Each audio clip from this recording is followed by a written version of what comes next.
So, First of all, sir, I want to thank you for taking your time. You know, this is real big. I know you're a busy man. We chatted a little bit. I know you're doing things in the studio, so your time is greatly appreciated. Just want to let you know that. yes, sir. I thank you for having me, my brother. No doubt, no doubt. Let's start here. You were born and raised in Cleveland, is that correct? Yes, sir. At St. Luke's Medical Center, man. Born Okay. and raised. Did you play any sports or anything like that? Yeah, I was actually the first string quarterback for my high school. Rhodes. Really? James Ford Rhodes. Yes, sir. I was always a superstar, man. Yeah. Okay. Okay. So that arm was right. Yes, sir. That's how I got the position. Well, I was actually fast too, so had a little bit of fastness in me. But the funny thing is that I was the shortest on the team, so Mhm. normally the tall guy gets the quarterback, right? Right. But they gave me that. My coach's strategy was when my line stood up, couldn't nobody see what I was doing. Run. Exactly. That's what's up. That's Yeah, what's up. man, but I had about one of the most fun times of my life, man. I was the first one to bust through the banner and everything. One of my most, I enjoyed that more than the music. How about that? Really. So how Yeah. many years did you play football? Before they snatched me out of school to go do the music thing, I played 2 years straight. Okay. Okay. And you was like, man, I'm about to go ahead and jump on this music and later Yeah, I pursue. mean, I got a huge opportunity, so I was just like, man, I love them both. You know what I mean? Mhm. I was the rap guy at my school too. You know what I mean? So I was the rap guy, the quarterback. I was the man, man. Okay. So when you the rap guy and you the quarterback, you had all the ladies. Yeah, I ain't gonna front, man. I had it pretty good in high school, man. I'm sure a few people have vouched for that. I had it pretty good in high school. That's what's up. So where did your musical influence come from? Well, it's in my genes, man. My biological father, rest in peace. He's uh, he's a hell of an entertainer, man. His name was King Moses, and Hmm. he did his genre of music was called hard rock gospel funk. Mm. Yeah, man, and he performed. He wore robes and the staff and everything, just like King Moses, and used to tear the stage up. But that's where it come from in my genes. But my stepdad is Sonny Jones that started the Daz Band. So during the recording of the Daz Band's whole album, I was sitting on my dad's lap watching Wow. them record that whole album, all of those albums. So you was a studio rat at an early age. Yes, yes. Around equipment and everything, because they was a band, there was a full band. So I Right. was around, with the Let It Whip and Invitation to Love and all that whole stuff. I was there for all that joystick. I was there for all of it. Okay, okay. So what made you pursue hip hop? LL Cool J made me pursue hip hop. Um, I was always into music, and when I saw him get on the mic, I saw I'm Bad one day. Man, when I saw I'm Bad, I said, oh my goodness. Changed your life. Man, I started jumping off of my bunk bed and doing them rhymes, man, and started writing to his beats and all that whole nine, man. And can't nobody till date say nothing bad about LL. That's my boy. Yeah, I think he gets overlooked a lot of time. I think it might be a generational thing, but The longest L working in the industry. The longest working in the industry. yeah, Still yeah, working. yeah. Man, he set it off. Do you remember your first rhymes you wrote? Yep. Yes, I do. How'd it go? Rhyming and climbing to the highest peak. My rhymes are hard and yours are weak. My rhymes are heavy, they're not really light. And I fight it and fight it with all of my might. When I see fine girls, I like to feel on their butts. When the girls see me, they like to feel on my nuts. All the girls that I had, they didn't look bad. When I got in them pants, man, they were really glad. When you see me in the street, my hat is to the side. My rhymes are not bumpy. They slowly glide. Don't take no crack, no drugs, no joints. I got a healthy boutique. Do you get the point? All the girls love me because my name is Brains. And since my nuts are so big, they're in the Hall of Fame. See, my rhymes are clean as it's clear to be seen. If I see fine girlies, I love the scheme. I think you better stop. I see you starting to choke. And my name is MC Brains, and that ain't no joke. That was my first rhyme ever. I wrote that when I was like 12, 14. No, about 13. Okay. And I never forgot. I never forgot it because I never got rid of the piece of paper. Damn, you kept it. I'm 47 now. That was from back then. Yeah, you got it. Now, being in Cleveland, were there any local influences that kind of really made you go hard at this? Yes, man. Suave Gotti played a big role. His name was the Pink Gangster at the time. Mm-hmm. Suave, the Pink Gangster. He used to be on the radio a lot. And he had a dope rhyme skill. MC Chill. Okay. All those guys, MC Chill. Those guys were the guy that paved the way for me, man. And I still communicate with them and everything to this day. You know what I'm saying? So those guys are the ones that made me, inspired me to say that we can do it from Cleveland. You know what I mean? And they were, they were local. Chill, I think Chill had a major deal, but he was like him and Suave and K Chill and MC Chill, brothers of the struggle. All of them was the ones that I was hearing on the radio at the time. Right. Cleveland radio used to rock. I used to love Cleveland radio. Come on, man. Johnny on the Sorcerer Crew. Yes, man. They that's what you look forward to on the weekends, just to hear them. Club style, baby. Yep. When that was FM 108 WDMT. Yes, sir. And you better have you a tape ready and get ready to put some paper in the holes. Yeah. Man, these kids will never understand that. Right. They'll never understand you that. Put you put paper in the holes, and then as soon as you hear the commercial about to come on, you hit pause. Yep.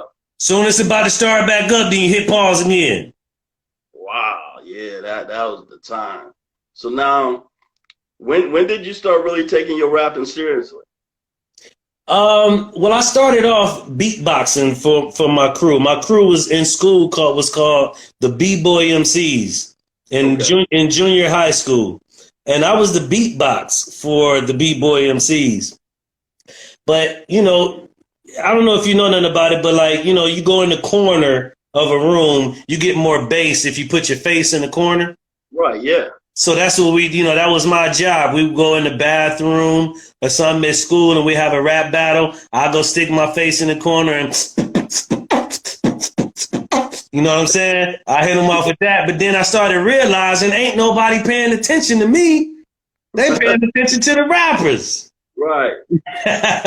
So I said one day, I told him, I want to go home. I want to write me a rhyme. And that's when I saw I'm bad. And I just wrote me a rhyme, man. I wrote that rhyme.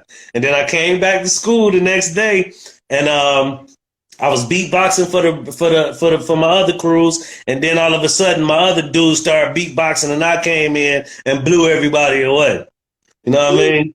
So I've been rapping ever since, man. I got that response. And then I noticed that everywhere I do it at, people enjoy it. So I did it more and more and more and more. Right. Just kept adding on to your arsenal. Yeah. I was in the streets, but what would keep me out of the streets was being able to go to the studio. Okay. You know what I'm saying? So I would hit pause on all of the nonsense to go to the studio, do talent shows. Talent shows was big then. Yeah. So you can go be in a talent show like every weekend or some shit. You know what I mean? Yeah. So we would be, getting ready for the talent shows, and I was proactively doing all of that stuff and never lost a talent show ever in my life. Never. They knew when I came in the building that it was time to get busy. Man. So now how did you run into Michael Bivens? How did that whole thing play out? But yeah, again, like by me doing so many talent shows and things like that, a lot of people knew my records. They knew the hooks to my records because I did them so much in front of people. I never had it out, but I just did it in front of people so much that it was able to sing along with me. And so a lot of people knew me from the talent shows. My mother got a call about 3 o'clock and about 2 o'clock in the morning from one of her friends and said that BBD was up at Denny's. And, my mom's friend worked up there. There was a bus boy or some shit like that. So he called my mom like, yo, I know it's a school night. I know Shannon is probably asleep, but y'all need to get up here to Denny's. Michael Bivens up here. Opportunity waiting. So to show you how my mom was such a big part of my career and has always been, I was in bed. She came and woke me up on a school night.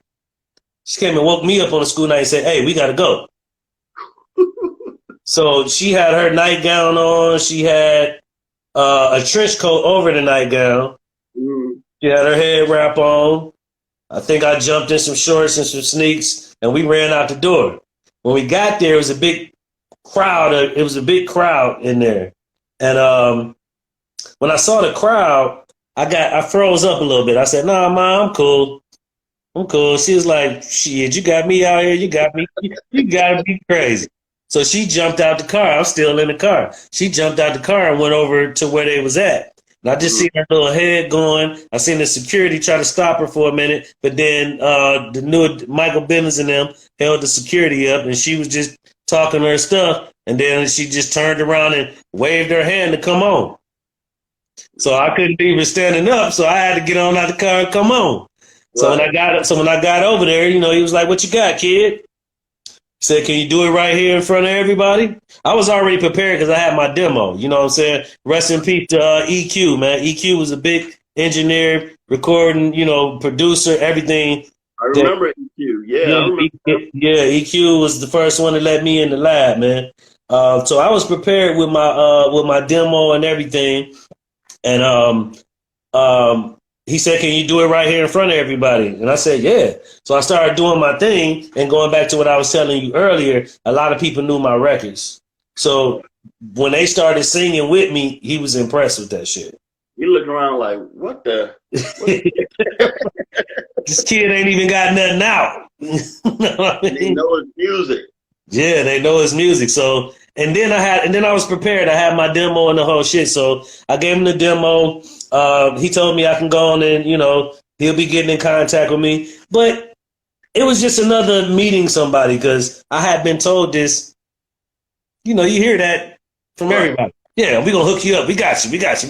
So I just took it with a grain of salt, really. It was nice to meet him, but I just kind of took it with a grain of salt. You know what I'm saying? But maybe about 2 weeks later, I got a call from a producer that he worked with that actually did the music to Uchi, and he wanted to vibe with me for a couple of weeks just to get where I'm coming from. You know what I'm saying? That whole nine. So we got that little relationship, and then roughly within a month's time, I came home from school from outside one day, and my mom told me I had plane tickets on the table. You know what I mean? So that was my first time flying. Only place I had ever been to is Chicago, because that's my other half of my family is in Chicago. So I went there every summer. You know what I'm saying? So the only place I ever been was Chicago. So here I am, got tickets on the way to Hollywood. You know what I'm saying? And I didn't know I would be doing that 30 days before I was doing that. You know what I'm saying? But then I ended up getting the deal, got the deal. I ended up going to Hollywood. At the time, you can meet people at the gate at the time. So, Michael Bivens, Ronnie DeVoe, and some fans was behind him. So they all welcomed me when I got off the gate. And then I pulled off with them. We went shopping, make a long story short. Bought me about $10,000 worth of clothes, put me in my condo, got me a Range Rover, just got me everything that I needed on the first day to make me MC Brains. You know what I'm saying? So immediately did that. And then from there, it was just kind of like we messed around in the studio for a minute. He gave me a beat. I wasn't crazy about the beat. Okay. When he gave me the beat, it was Uchi Coochie. But where I come from, we listening to Scarface, Ice Cube, you know what I'm saying, Special Ed, et cetera, et cetera, et cetera. So I get this beat, and the first thing I can think about is my hood and just where I'm from and what everybody gonna say. Right. You know what I'm saying? So He told me to take the beat home. He said, I want some girls on it saying Uchi Coochie La La La, Uchi Coochie La La La. So I'm like, what the fuck? Yeah, what the hell? I'm like, yo. So I got to the hotel and I called the OG. I called Mama. I said, Ma, I said, they gave me a beat that I can't. I said, I can't. She said, well, son, you a songwriter, right? I said, yeah, I'm a songwriter. I write songs. She was like, there ain't nothing different with this one. She said, either you can come on home or you can go on and do what you got to do while you there. She said, look around where you at. I looked around. I saw palm trees and shit. I said, you're right, Mama. I said, I'm going to sit down and write this record. And I sat down and I wrote a hit record. Now, how old were you at this time? 16. Just turning 17. So like you're just a kid. Super kid. Just turned 17. Just turned 17. So I did the record, and at the time it was just to do a record. We didn't even have a plan yet. Right. Boyz II Men and ABC were doing a lot of touring. So I was just hanging. I was hanging with Mike. Mike was just cool with having, because, you know, they were kids and Boyz II Men was kind of suburban type dudes. So, right. You know, Mike was young at the time, so he got a kick out of having a young dude from the hood around him. I was drinking 40s, smoking Newports, you know what I'm saying? Right. So, you know, smoking weed, you know what I'm saying? So he thought that was cool, you know what I'm saying? Look at my little street dude, you know what I'm saying? But he got me singing Uchi Coochie. So I'm traveling with them, and I travel with them to the Apollo Theater. Okay. And when I go to the Apollo Theater, I'm just sitting in the empty Apollo Theater watching them rehearse, Boyz II Men and ABC. Mike come and sit next to me and ask me, he said, hey, man, you want to perform here tonight? I said, the song we did? I said, yeah, I'll perform. Let's get it. Yeah. So he got me a dressing room. Went and got a fashion designer to go get my clothes. Put my dressing room was right next to Kiki Shepard's dressing room. I got in there, put my clothes on, came out there. I think I might have been the first guest on there that wasn't signed. I really, truly, honestly believe that. I wasn't signed yet. And I was on there as a guest, like when the commercial went on. Next up, MC Brains. You know, right. Like I got the full hookup, and I was never signed yet. I never even put a record out. Right. So we did it, and when I came out here and did the song, I got a standing ovation. You know what I'm saying? They went crazy over it. So Motown immediately contacted Mike and said, y'all got to put that record out right now. So we went and did the video. Lionel Martin shot the video. He's a big film director. He shot the video at the Warner Brothers Studios. We shot the video. It was a one-day shoot. It was about 5:30 in the morning. Again, remind you, I'm just 17. I get there at 5:30 in the morning. I see about 100 women with my name all over their butts and their shirts and over their top. I'm like, whoa! What the hell? You know what I'm saying? And not only girls, grown women. I said, right. Shit. So, I mean, the video went dope, man. We put the video out, man. I'm talking about we had this song out maybe 2 weeks, and it just took over. It took over the charts. It took over all the rap charts. And I try to tell people all the time. They be like, oh, yeah, MC Brains, yeah, he had that pop record, blah, blah, blah, blah. Let me make you understand and a lot of people don't understand this. It was the #1 rap song in the country. Not the #1 pop song. It was the #1 rap song on the rap charts. Not the pop charts, on the rap. And by the way, I was on the pop charts as well. But Uchi Coochie was the #1 rap song in the country over every gangster song that was out during the time. So what that taught me is about making a hit record. And also taught me is about a song and a record. You got some songs that's just songs. You know what I'm saying? But then you got some records that's a record. That's really a record and you can work it. You know what I'm saying? I didn't believe in the record. I didn't believe in the record. Because it wasn't what you was really from. It wasn't what I was from. I knew how to write it. Yeah.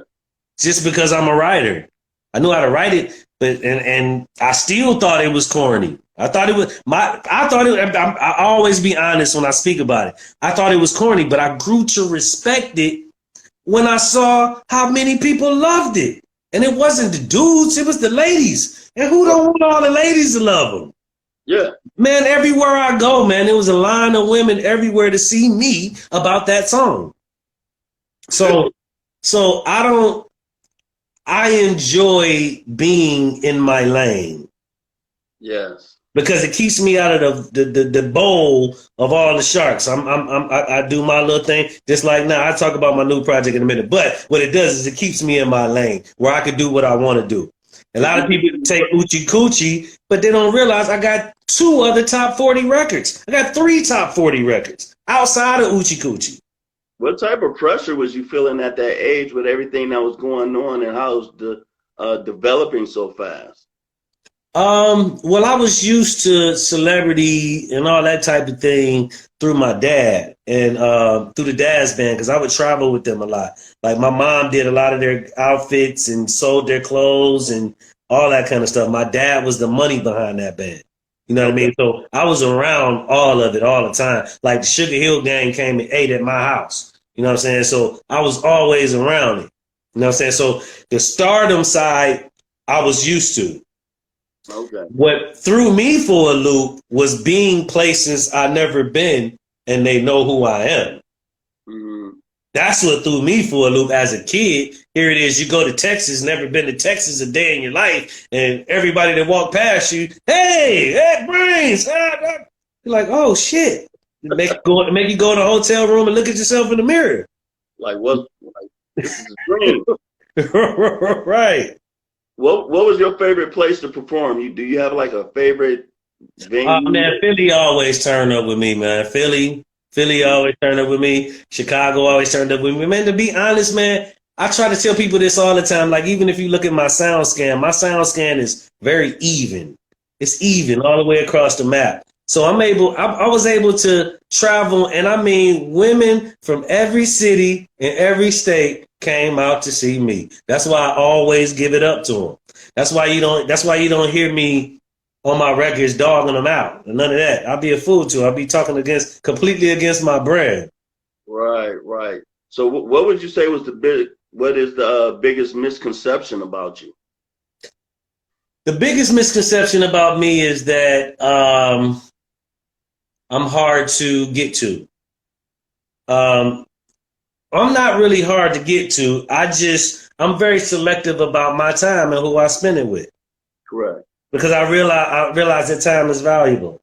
And through that misconception, I believe myself and other people lose opportunities because it was actually very simple just to contact me and I was probably going to do it.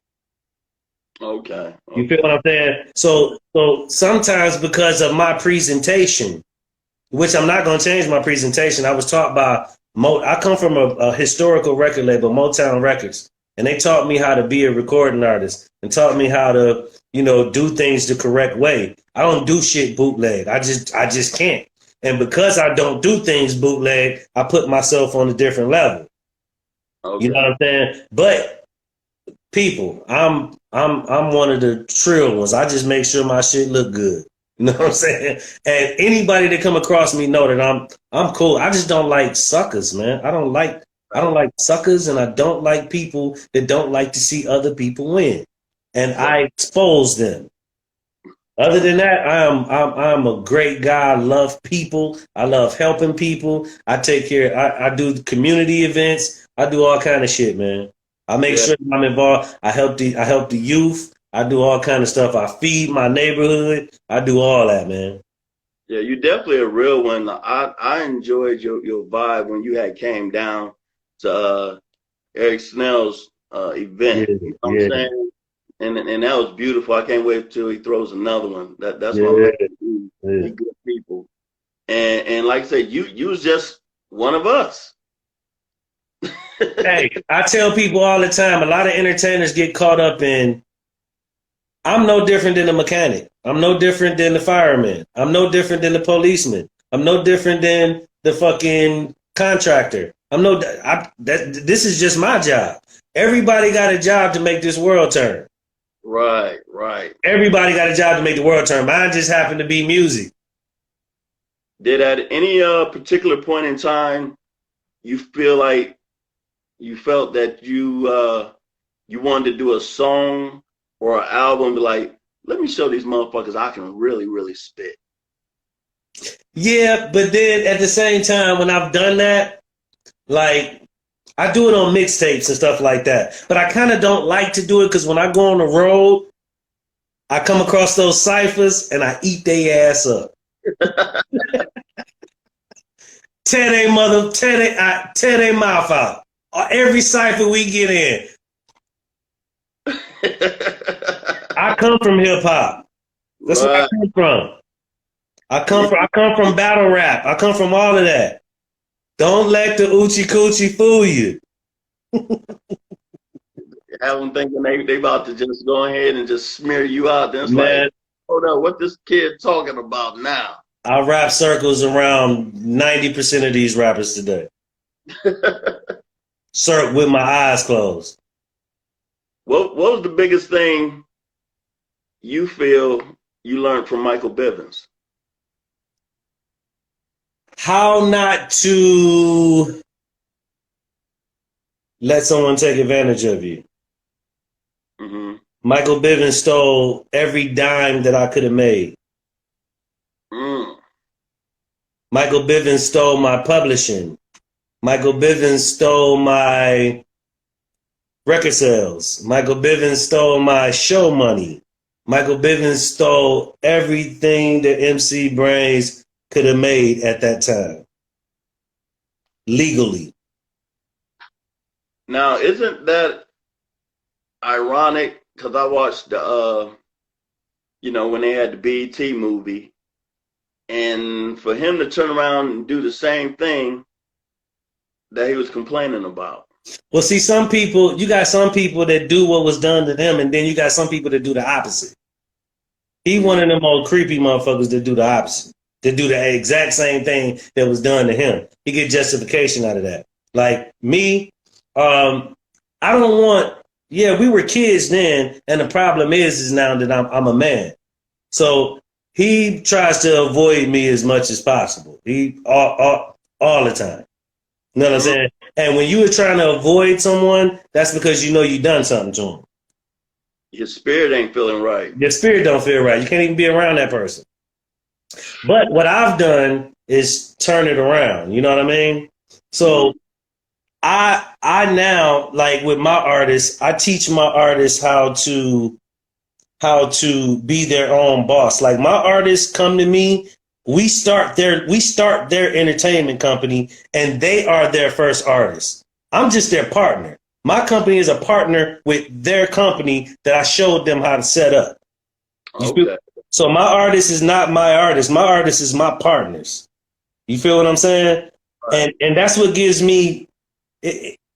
I get so much gratification out of seeing them go around hurdles that they would have hit their knees on. Right. Because me personally, I'm all about the culture. And that's how you keep the culture moving forward. You know, all this other shit is like we cutting the culture short. Exactly. You know, guys want to be vultures out here. Exactly. Like this is the time, like, and I have no color barrier, man. I got some best friends that's white. I got some family members, all type of stuff that's white. So I have no color barrier. But as a young black man, you have opportunity. We you know, as a young black man, you know, you can be older and create things for yourself. But as a young black man that's caught up in the neighborhood and all that kind of stuff, those are our opportunities to blossom. You know what I'm saying? Like if it was football, basketball, some of that was our tickets out of the hood. You know what I mean? And it's so much money involved. Like, let's do the math. Let's do some quick math real quick. Of course, we know singles and stuff was $3.99 at the time. It wasn't $1 like they are now. It was like $3.99. Okay, my single went platinum. Okay, so let's just do it. Let's just do it at $1. Singles is $1 now. Okay, so we know that that's $3 million if the singles are $3.99, and you sell 1 million copies, that's $4 million pretty much. That's $4 million. Okay. MC Brains didn't see any of it. All right. That's a platinum single. Now, if we go off of a gold album, my gold album sold 500,000 copies. Okay, we're not going to do it at the $16.99 that they really cost. We're going to do it at $10 a wop. Okay, so 500,000 records at $10 a wop. That sounds like $5 million to me. Mm-hmm. Right? Okay, so far I done counted up about $9 million. Okay. I haven't seen none of it. Okay. So now we're not going to go into the publishing. Okay. Publishing, that's a whole nother thing. So add some more millions on top of that. All right. Then we ain't going to go in the show. So we're going to talk about when somebody takes every dime and that much money is going around, that's a slime ball. Yeah. That's a slime ball. That's too much money. You can't give me something? Nigga, I just made you all that money? Yeah. So the dude he was talking to on the phone in the movie was me. When he was at the office on the phone, and I was like, yo, Mike, you said that was me. What? Yeah, that was me. Yeah, that was me. So my thing is this. If I signed at the time, my brother was killed by gunfire right a year before I got my deal. He was 19, I was 14 before I got my deal. My mom was so ready for me to get out that neighborhood. He took advantage of the situation. My mom like, yo, go. My brother just got shot in this neighborhood. She like, go, get out of here. He took advantage of a black woman that lost her kid and she wanted her other baby out of the hood. That's what he did. And my mother signed it. And did what she do. But because we signed a bad contract, does that make it right? No, it doesn't. No, it doesn't. Because I'm sure there was a level of trust that was involved. Exactly. And for you to do that, like, that's whack. Like, I wrote my whole album. I wrote Boyz II Men's lyrics that was on my album. I wrote for Boyz II Men. I wrote for Johnny Gill. I wrote for all of them. All of that writing that was on my album, I wrote all that shit. Boyz II Men wrote Boyz II Men the sequel. They contributed in writing Boyz II Men the sequel. Brainstorming was written by me. Brains is Going Crazy featuring Johnny Gill was written by me. Everybody's talking about MC Brains with the Mary Jane girls. That was written by me. That baby was writing all them records, bruh. And now this grown man, all I ever wanted to do was for you to look me in my face to face as a man and tell me why you take all my fucking money. But you can't do that. And to this day, he's never even wanted to have a conversation. Never. Matter of fact, I contacted him. He said, what's your number? I sent my number to him. He never called me.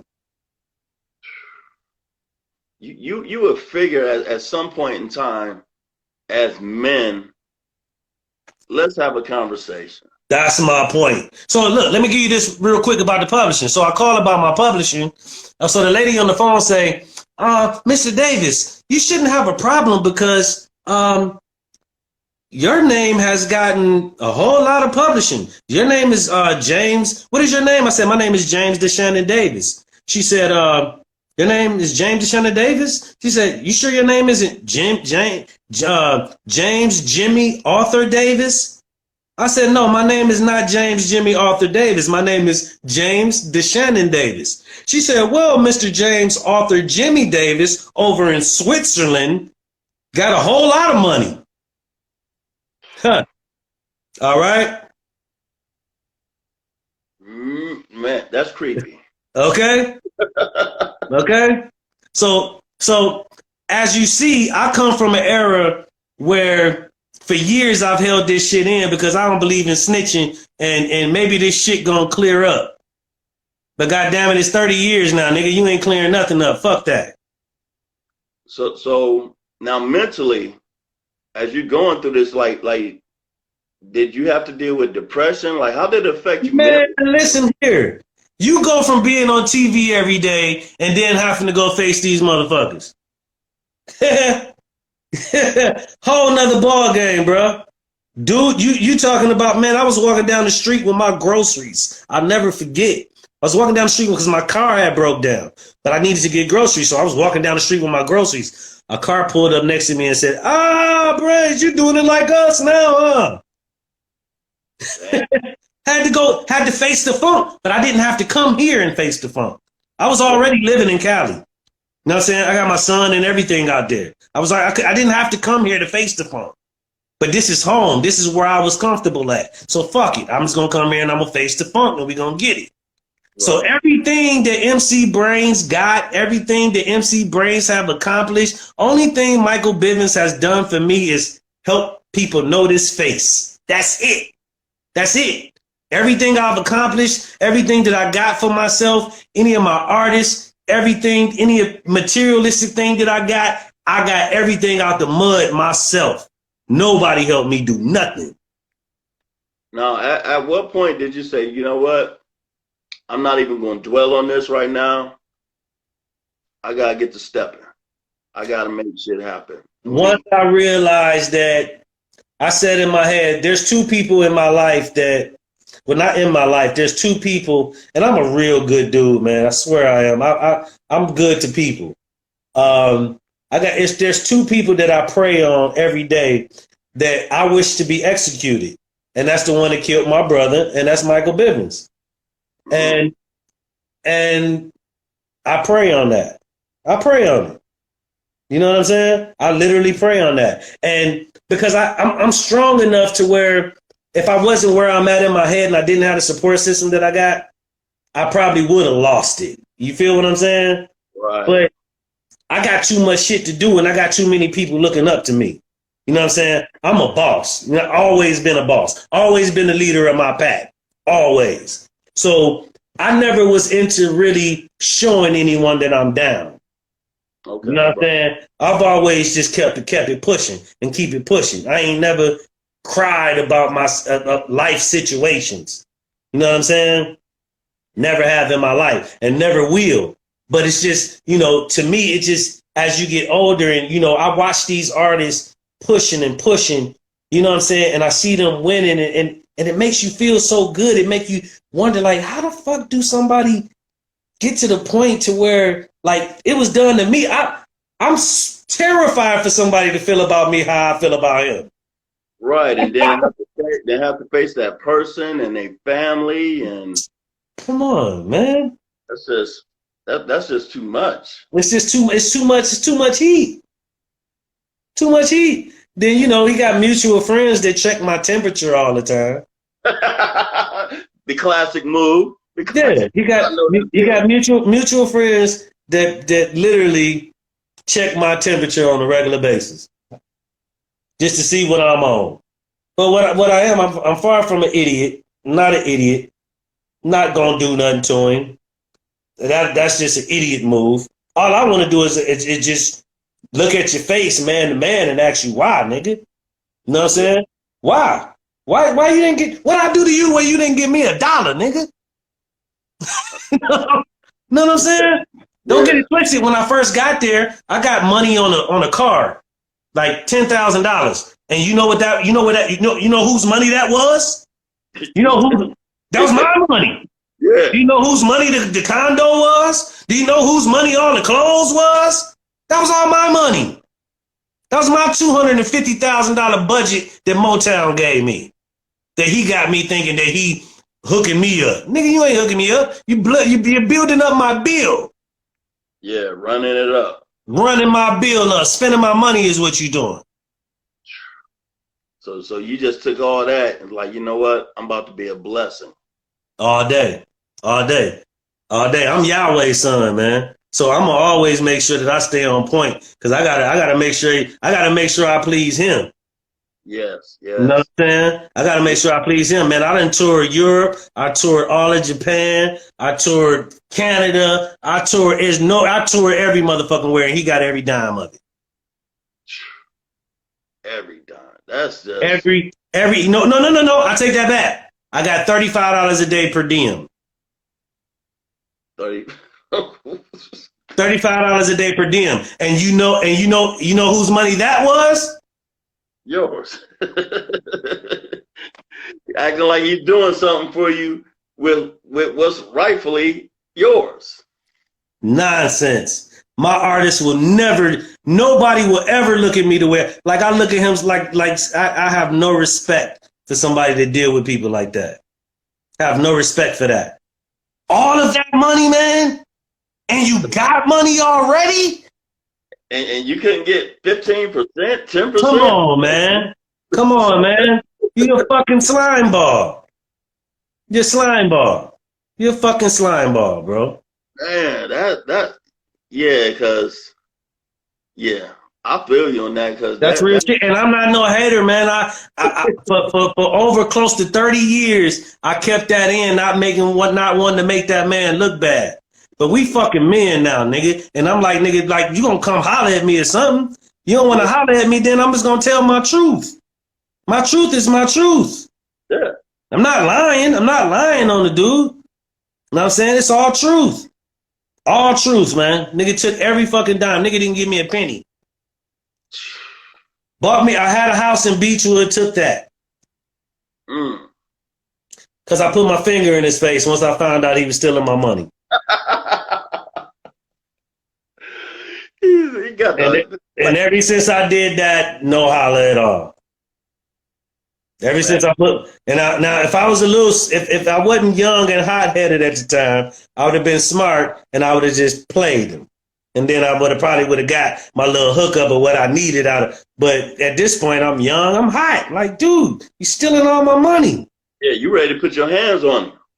I was ready to do some Union Square Cleveland shit with him at that point. Yeah. Yeah, I was just being nice by saying put your hands on it because right. Yeah, man. But I swear, man, and everybody that I tell this story, because lately I've been telling my truth, and it's really not to bash him, man. It's just my truth. Because you see, I didn't say nothing about him. Every time you mention, I just told you the story. Yeah. And then you asked me the god awful question. What did I learn from him? I just told you my truth. Yeah. But I did not say shit about him until you gave me the room. Yeah. And that's fair. And I just answered your question honestly. Yeah. And that's what I would expect. That's honestly what I would expect. And now let's pick up here.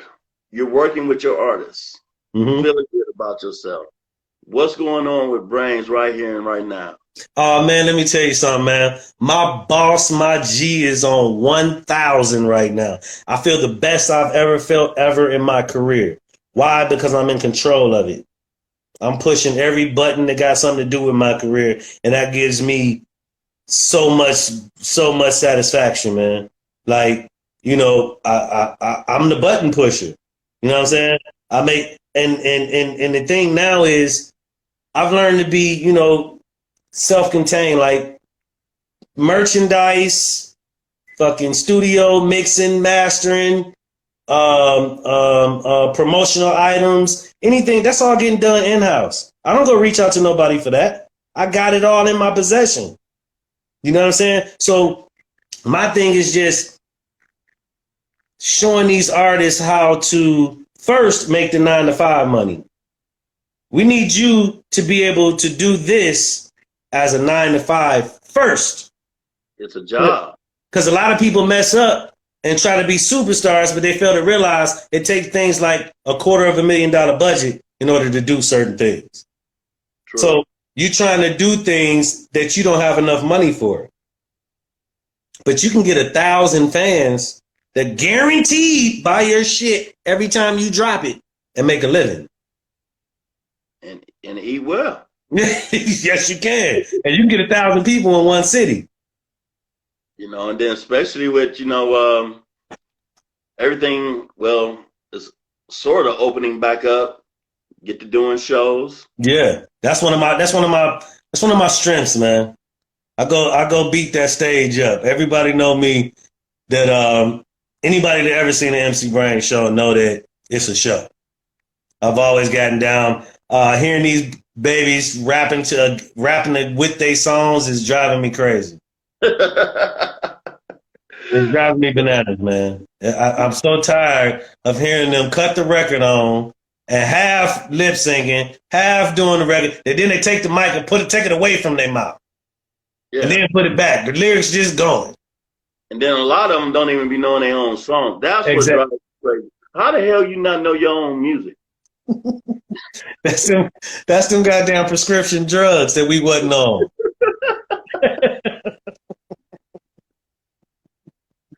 Man. Yeah, now, what a lot of people don't know, you in the Rock and Roll Hall of Fame. Yes, sir, man. Hey, look, that's what I'm trying to tell you. I'm Yahweh's son. So at the end of the day, the Father gonna take care of me. He gonna take care of me at all times, no matter what. As long as I stick to it, he gonna take care of me.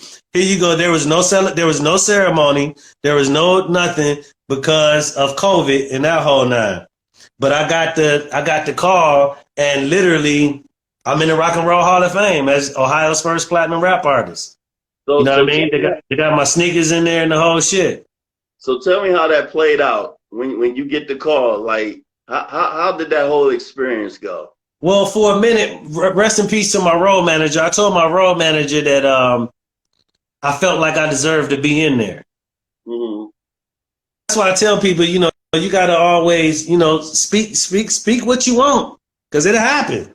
Yeah, I told my road manager, I told him I deserve to be in there. And since they haven't contacted me yet, I want to go out there and sit in front of the Rock Hall and get a petition signed. Mm-hmm.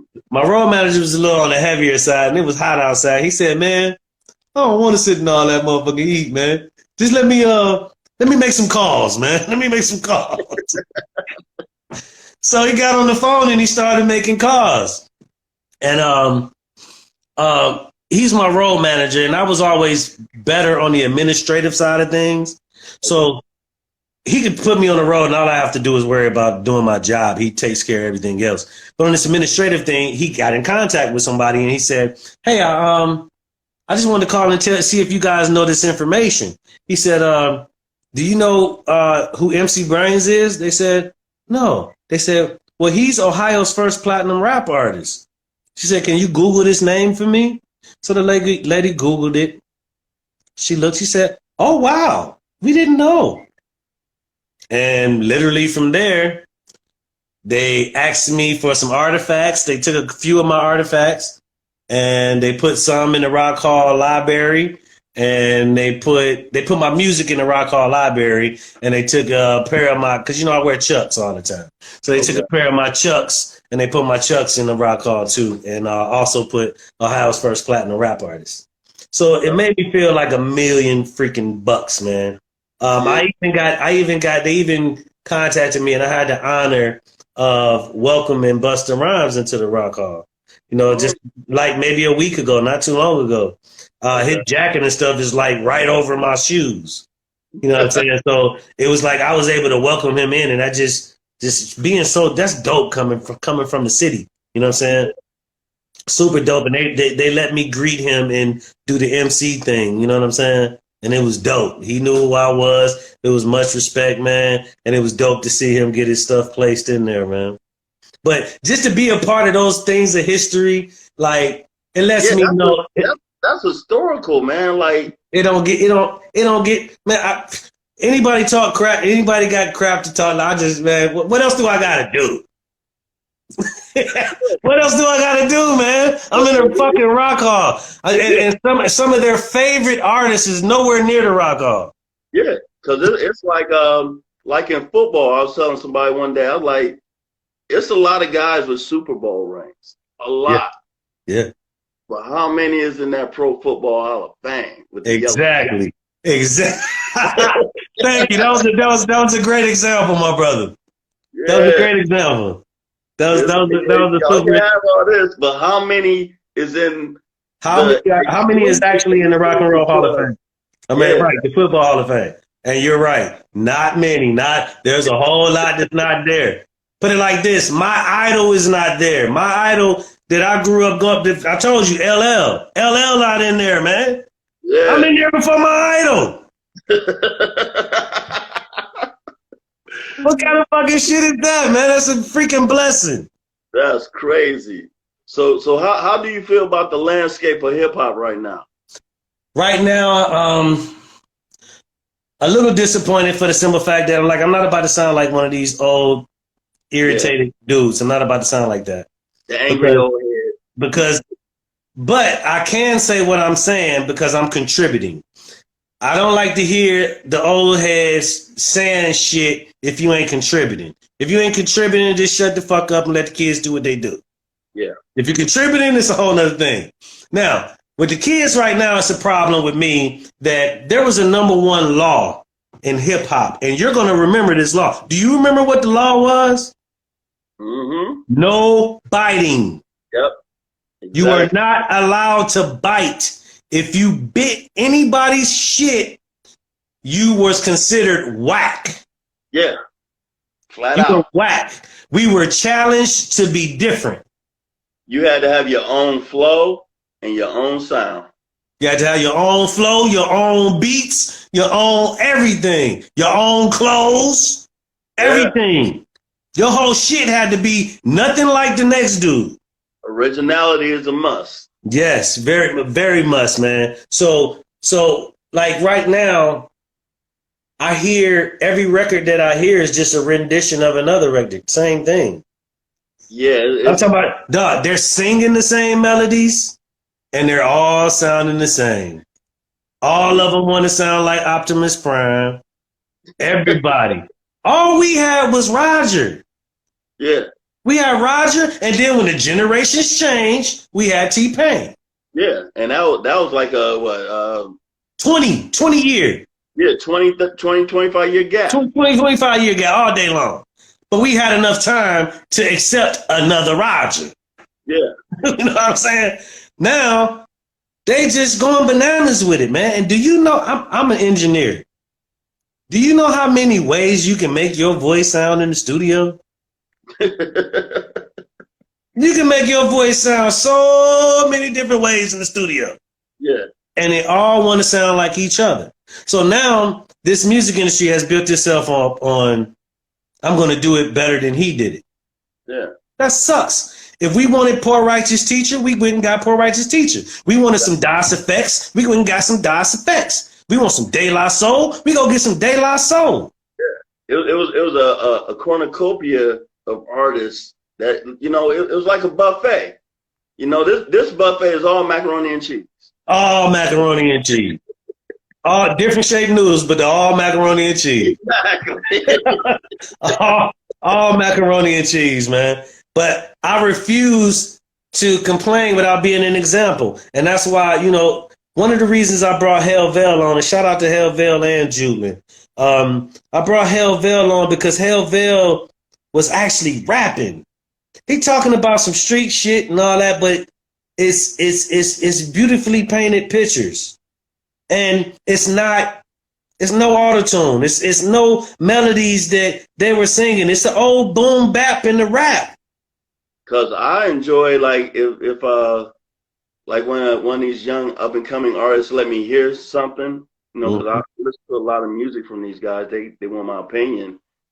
And I am so impressed when I actually hear their voice as is. And that right there is what makes you original. For the most part, I'll say 90% of people got a different voice. Use your voice. I want them to know what my voice sound like. Yes. So they can say that's brains. You don't know who the hell rapping. Yeah, I'll be trying to figure it out. I have to ask my son, who was that? Oh, and then I'll ask him, how do you know? How'd you, but to fully answer your question, I just want some more originality, man. Originality and realizing that, and these fans should hold them more accountable. You know what I'm saying? These fans should stop jumping up for nonsense because that's all they got. You know what I'm saying? And then you go to the promoter. The whole game. You go to the promoter. Now the promoters of the shows, the promoters of these concerts and these showcases, they're not promoting to the consumer. They're promoting to the artists. Yeah. They're not promoting to the consumer, bro. They're promoting to the artists to sell slots. Yep. And I don't have to have not one lick of talent. All I gotta have is $100 to get on stage. And I can get on stage. So now, me as a consumer, you got me paying $20 to get in your funky ass show and look at amateurs performing because you letting them perform. They don't have to have no talent. But what happened to having a good ticket that everybody want to come see? And talk about. And talk about. And keep talking about like a month, like even now, I hear some people still talking about we're gonna take it back. Talent shows, like remember so-and-so and them and the talent, you know what I'm saying? Just them type of performances that you literally remember forever. Yes. Memorable shows that I remember. Man, I remember Ice Cube sitting in the middle of the stage in an electric chair. Yeah. You got any last words? Yeah, kick that shit. God damn, y'all said it all. You know what I'm saying? But they was performing then. Yeah. And by the way, a lot of people don't know my first contract was from Ice Cube and the Lynch Mob. They gave me a deal first. I got in trouble with them, and my mom didn't let me sign the contract. I got a deal with Mike maybe 6 months after that. And mama said, okay, that's a little more better. Yeah, so I've been moving and shaking, bro. What was your first like true hip hop concert that was your favorite? Like this is my true hip hop concert was. Can I be honest and tell you the best concert I ever seen in my fucking life? Yeah. MC Hammer. Really? Best show I ever seen in my life. They can say what they want about MC Hammer. MC Hammer, how you looking at the stage like this the whole time? He's a showman. It's a showman. But as far as straight up hip hop, straight rap dude, I have to give it to Lil Wayne. Mm-hmm. Lil Wayne tears that damn stage up, man. Yeah. Tears it up. And I love to see when artists got passion and you can tell that they enjoying themselves up there. Yeah. You know what I'm saying? I think my first major hip hop concert that just blew my mind, it was actually in the Madison Square Garden. Run DMC, LL Cool J, Beastie Boys, and Houdini. Oh, that was an incredible concert. I lost my mind. I'm not coming back. You can't put another lineup better than that. You can't put another lineup better than that. Now, if we was talking, I thought we were talking about current, but now if you're talking about going back, I got to go with LL, man. My mom and them took me to see LL. I went bananas. Showman. He puts on a show. Man, let me tell you something. My head is like a shark fin. See, and I've been to good shows recently, but that right there was like everything. Yeah. You know? Plus the venue, we in the Madison Square Garden. I was like, this is crazy. That's dope, man. But yeah, I'm just a hip hop head, man. I'm a hip hop head. Like now, I'm working on my new album, man. I realized that when I was recording at first, I started doing some records, and I heard myself saying some things that my 47-year-old ass shouldn't be saying. Okay. So I needed to check myself. You know what I'm saying? I needed to grow. You know what I'm saying? I know I can't survive in this game rapping about the things that I was rapping about at 47 years old. So, I mean, that's just common sense. So I had to get my mind right as a man. I was back a lot on being a 100% man. Like, just because I missed out on a lot of things that young men get to experience and before coming to man. Like, I was in the whole Hollywood thing, you know what I'm saying? So I missed a lot of things that I should have got. So I didn't mature till late. I was always mature. I was never a dumb kid, you know what I'm saying? But I'm saying as far as when my mind got to where I wanted to lead and I wanted to be an example and things like that. And now that's what's important to me. So now I'm doing a hip hop and R&B album and I'm fully in my pocket. I'm fully talking about the things like me and you talking about right now. You know what I'm saying?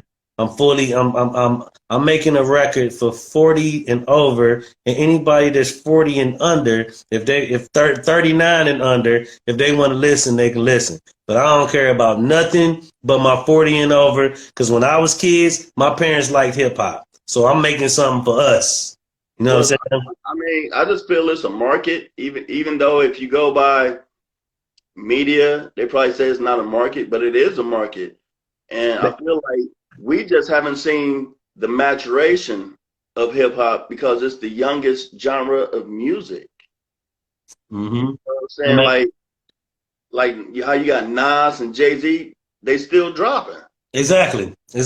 But they grew up and they started talking about things that they grown ass should be talking about. Yeah. You know what I'm saying? And that's what I had to wrap around my mind to make sure that I'm talking about shit that a king could be talking about. You know what I'm saying? And you know, I got a lot of the R&B singers. I'm R&B singers out on this album. I'm not trying to show how good I can rap. I'll rather keep wearing their ass out in the ciphers. Right. I'd rather your folks just putting out good music. Good music. They can put on shoes and dresses and come to my show. When they walking through that door, they're gonna think that people gonna think they going to a comedy show coming to my show. We breaking the linen out, pulling the hats out, dog, and we're about to grown this shit up. Yes. We're about to make it all the way right, bro. Live band, the whole hookup. I'm looking forward to that. Is there any advice you have for a guy that's really, guy or female, really trying to step their foot into the music game? Like, you know, maybe they doing the SoundCloud and things like that, but they're trying to figure out how to take it to that next level. What advice or suggestions would you have for them? Well, number one, and a lot of people gonna be mad at me for saying this, but I don't care. I'm the OG. I'm the ambassador here in Cleveland, so I'm gonna say what I gotta say. A lot of streaming is a fool's game. It's a fool's game. The record labels are now giving the artists pennies on their music. The record labels own the streaming services, bro. They own the streaming services. And now they give, how many streams they got to get to make $10? Yeah, I had seen the other day, Mark Gordon from Levert. You got to get 2,500. Hear me out. Not 250, not 25. You got to get 2,500 streams to make $10. What am I doing that for? Yeah.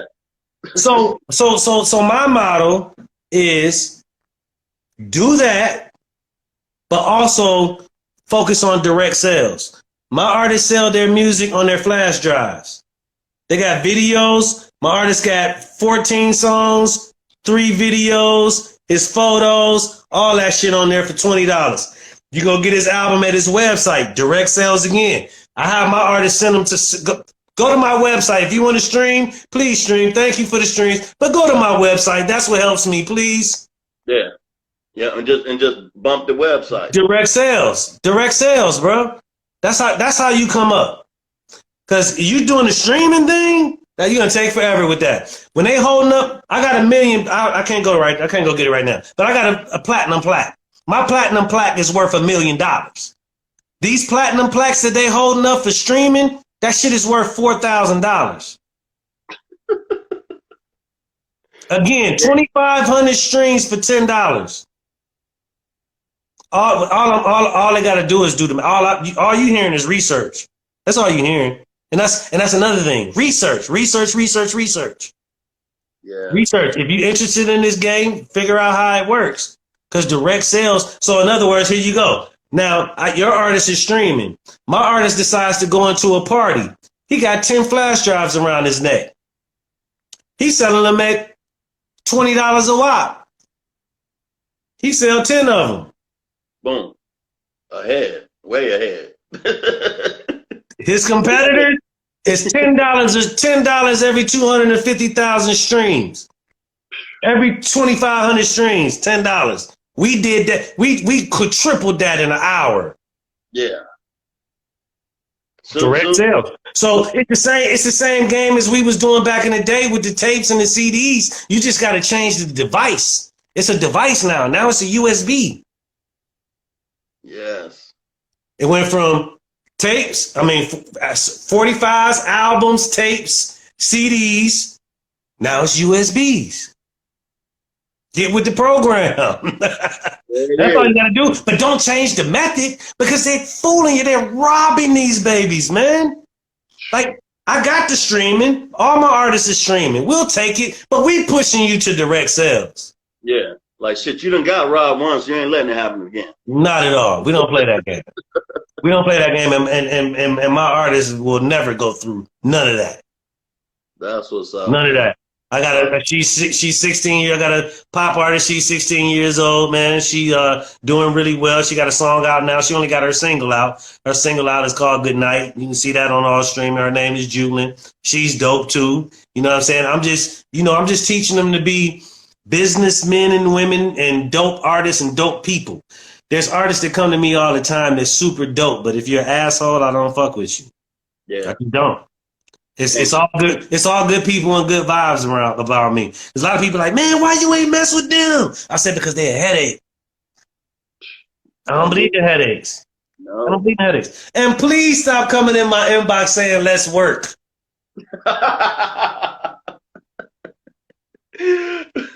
So they say let's work. I send them what my prices are, and then I don't hear anything. You said work. You said let's work. Yeah. But the majority of them think let's work means come get in the studio with me. I don't understand why so many people expect me, out of all people, to do anything for free. On top, I don't even know these people. So why am I doing it for free? Then they get an attitude when you don't do it for free. But that's only at home. But again, I'm not calling you to get something free from you. I don't even know you. Yeah. Hey, B, we need to get in the studio. All right. Well, the studio costs this. And if you want me to do a beat for you, it costs this. If you want me to be a feature on it, it costs this. Oh. All right. Run it like a business. It is a business. I'm going to run it like a business. I'm the OG. I don't understand why they would think that I'm about to carry about the cabin like I'm 21 years old. My youngest baby, my oldest baby is 29 years old. Right. So you got to keep it pushing. Got to keep pushing. If it ain't about business, I ain't in it. That's all it is. And then my studio is not open to the public. I pick and choose. Cause I ain't got none of the bullshit around my way. Ain't nobody getting shot. Ain't nobody beefing. Ain't none of that going on around my way. Good vibes, great vibes around my way. Yeah, you gotta treat your studio like a home. It has to be like home. And every last one of my artists can come to my home and break bread with me. There it is. So it's about they say you can't mix personal and business, but in my case, I have to mix personal and business. Yeah. I don't see why you can't. I gotta like you, man. I gotta like you. Bottom line, I gotta like you. Yeah, the dynamics have to be right. Yeah, all day. Yeah, definitely. But, man, I want to thank you for your time. I love this conversation, man. All day. It was enlightening. I think everybody that's going to check it out is going to learn a lot from it. Mm-hmm. And once again, congratulations on being in the Rock and Roll Hall of Fame. Thank you, man. I appreciate that. Oh, 30th anniversary for Uchi Coochie and Rock and Roll Hall of Fame celebration is going down. The 30th anniversary for Uchi Coochie is December 3rd. Okay. We're working on putting together a big party. It's going to be in the wintertime, so you got to break your furs and all that shit out. But we putting together a party for the Rock and Roll Hall of Fame celebration and the 30th anniversary for Uchi Coochie. Okay, promote it. I'll definitely be in the loop, and I'll look forward to attending. Thank you, man. Hey, I appreciate this, and I appreciate your time because I know time is valuable.